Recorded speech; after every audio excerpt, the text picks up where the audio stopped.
Shortly after Russia launched its illegal and brutal attack on Ukraine last year, I travelled to Kiev by night train.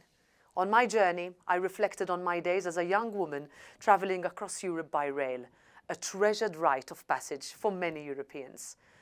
The train ride to Kiev, while Russian troops were trying to close in, was what made it possible for me to deliver in person a message of hope to President Zelensky and members of the Verkhovna Rada.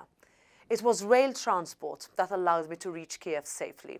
It was rail transport that allowed displaced Ukrainians to escape the war.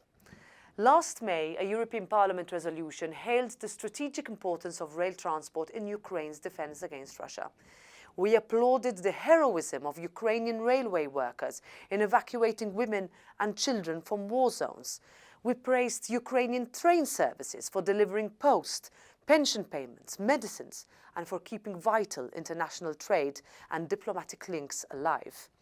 European rail freight companies weighed in to set up a grain export corridor from Ukraine to other European countries, in spite of Russia's best efforts to weaponize food. Today, at the 16th European Railway Award, organising by CER and UNIFER, it comes as no surprise that the Rail Champion Award will go to the Ukrainian railways for their heroic efforts to maintain rail services throughout the ongoing war. And I must also praise all European railways for their work over the past year to stand with Ukraine and its people in solidarity. The second prize, the Rail Trailblazer Award, will go to the 2021 groundbreaking social partner agreement with the promotion of women in rail.